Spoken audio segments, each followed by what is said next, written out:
All right, so we've gone with full wet tires, the super wets, and it looks like that's not a bad decision at all because it's still raining pretty darn hard here. And we do not like spinning out. We're still ahead. The competition's catching up though. Our minute 4 lead has turned into a 20-second lead, I guess. 19 seconds. Got a full tank of gas so we can continue to run rich. But at this point, I'm very kind of try to keep it in the lines. I am worried about what hard braking is going to do, so taking a real slow lap here. Better to drive slow than to spin out. Gonna be shifting early. Okay, yeah, hard braking will still spin the car out on the wet tires. Good to know.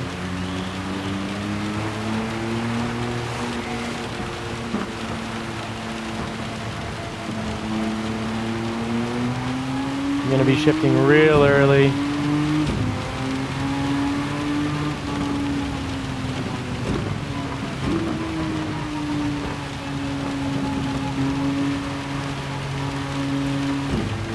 Gonna be up 2 gears higher because of the water, and I don't want all the torque going to the wheels, the rear wheels, and just spinning us out.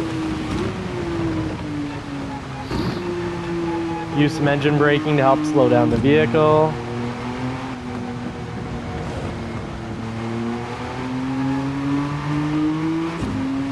One of those rare moments I'll actually be wishing here that it continues to rain hard. Need the rain here.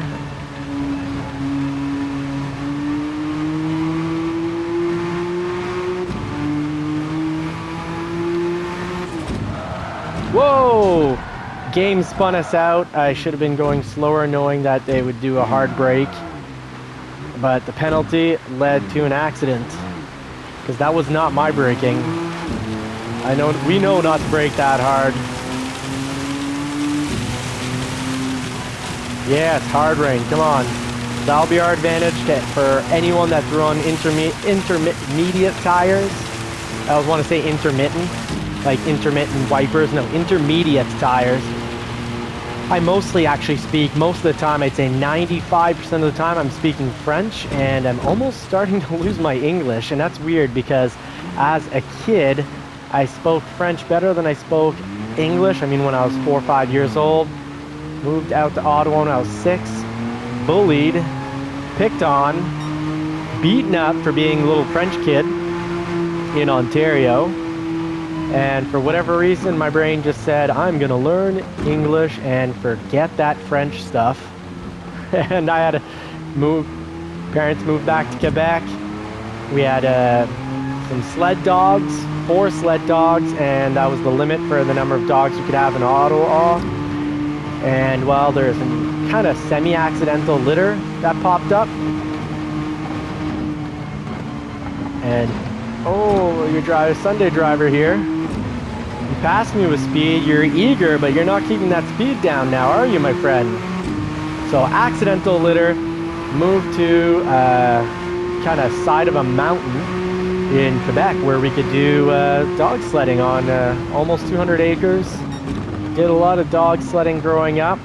Love the dog sled races. Loving these simulation races though, and that's could be a lifesaver for when I bring the the red Porsche to the racetrack. I don't know if I'll ever bring the Toyota MR2 to the racetrack. It's super, super light. It weighs 1,000 kilograms, so about 2,200 pounds. So it's race car weight, which is really, really interesting. But the Toyota MR2 has the famous story, like the 70s Porsche Turbo, of the back end kicking out and the back end going where the front end should be and kind of going back end first into those ditches. And I have lost control of it once. So I don't know how I feel about bringing it to the track. I'm going to take off here in third, make sure that when I add gas and I'm not putting the pedal to the metal. So a little tip for you all when driving in the rain, because I can drive pretty fast as a Canadian. Driving in the rain here reminds me of winter driving. Brake when you're in a straight line. Essentially brake when the front wheels aren't turned. Accelerate mostly when the front wheels aren't turned. Don't put a ton of power down at once. So we're battling it out for first place here.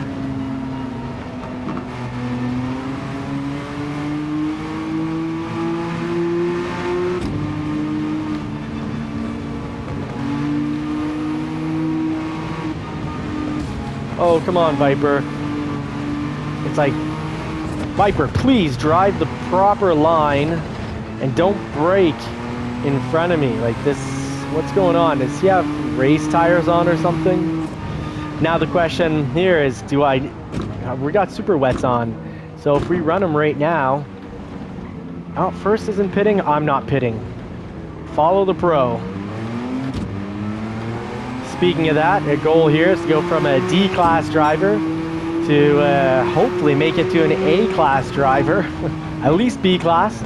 So beginner to intermediate, or just a solid quality, good driver. Learn the tricks with us. And playing online actually is a lot of fun. So I'd say don't shy away from that. I'm gonna take this slower than normal because the track's still very wet. Just because we have the wet tires on doesn't mean we can go at the same speed, brake as hard, and accelerate as hard as we could. Is as if we were on racing soft on a dry track.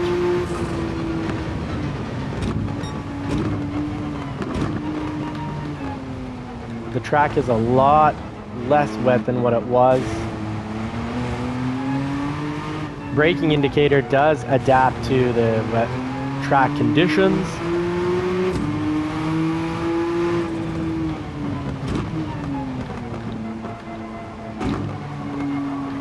Inside to the outside.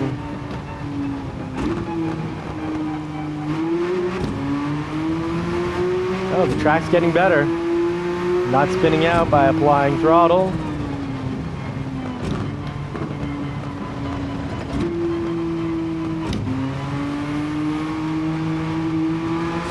Let's see, will first place pit? If so, I'm gonna pit and guess the tires he's putting on, I guess.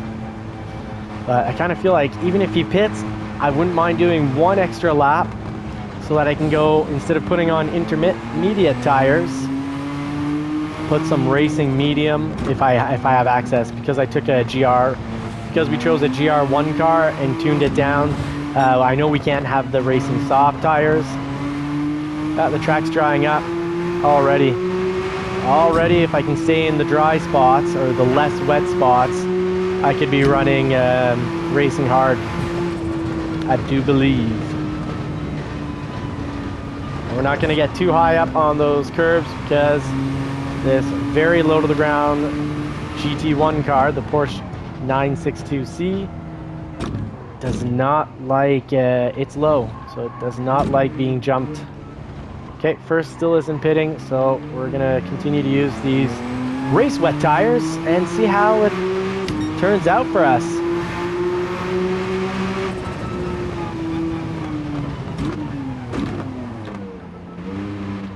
So we've raced, this is part 2 of this endurance race. So if you haven't seen part 1, feel free to catch part 1. Once we hit the 10-minute mark, we're gonna break this up, I guess, into 5 parts. This has been the extremely wet and rainy section.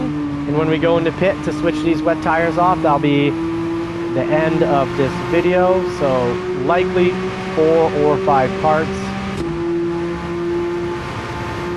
Taking a GR1 GT1 car like the Nissan RC92 or the 962 Porsche 1988. They're really great on fuel, because we can see we've run 10 minutes and we have not used a quarter of a tank. So like I said in part 1 of these videos, if it was consistent weather with racing hard tires, if I were to believe that the tires would last, I'd put it on map 6 for fuel. So the least amount of fuel going through the injectors, because the tank would last the whole 1 hour race. So we're doing 24 hours, I guess, within 1 hour. So it's like,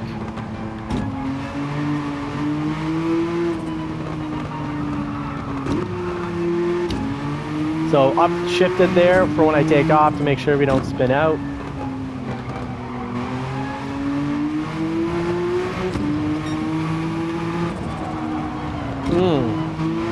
Had to give it just a little bit of brake, not braking to the floor, because that would have probably caused the car to just drive straight, plow straight through.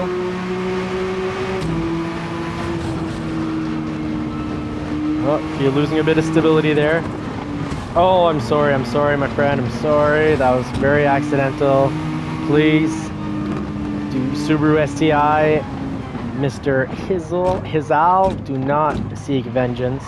Are you pitting? You're not pitting? Well, if you're not pitting, I'm not pitting. He might have intermediate tires on, though, because he was driving not as quickly as I'd suspect in the rain. This is going to be one of the last laps I think I can do before these tires start to cause problems. Upshift and then take off so I don't spin out. There's still just a bit of rear wheel spin, and that's because stability control is on too. If you're a real true beginner, you could, you know, either struggle through learning to drive without any stability control and get it right off the bat. But if it's too frustrating, throw stability control to 1 to 5, sorry, full stability control, maximum stability control. You'll have so many less spin outs, you'll enjoy the game so much more. The learning curve won't be as problematic and frustrating. You won't rage quit out of races. When you're online, please, out of respect for fellow competitors, don't rage quit out. I feel like I could do this race, you know, 2-3 times in a row, because I'm thinking like I'm having a blast, but I'd love to try it out and do the race times with the 911 and the Ferrari. So what you can do, actually, test, you know, we'll remember 220.2 and eventually 219, I'm sure, will be our best lap time. Come back with a different vehicle, do a few laps. But it's hard to get a best lap when you're not in first because the traffic, oh, haha, learning to not put the brake wasn't to the floor, but I now know that with the road conditions like they are, not wet, but quite damp and humid, I cannot brake all the way.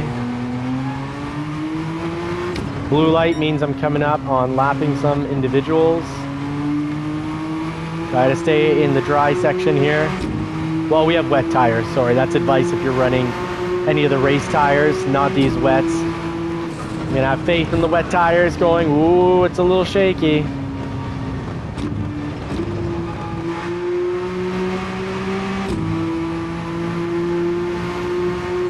At the 150, because the track's wet, tried out the brakes, see what I was dealing with, see if the vehicle would start to turn. So I'm going in because the wet tires soon will start giving me problems in regards to just losing traction. I don't want to blow out a tire. So let us know in the comments, what tires should we put on? And we'll likely follow your recommendation here. I want to hear it in the comment section. Which tires would you throw on? Racing intermediate or racing hard? Track's still wet. Can I survive on the hards? If I survive on the hards with the amount of time, I don't have to come back. So maybe that's the call.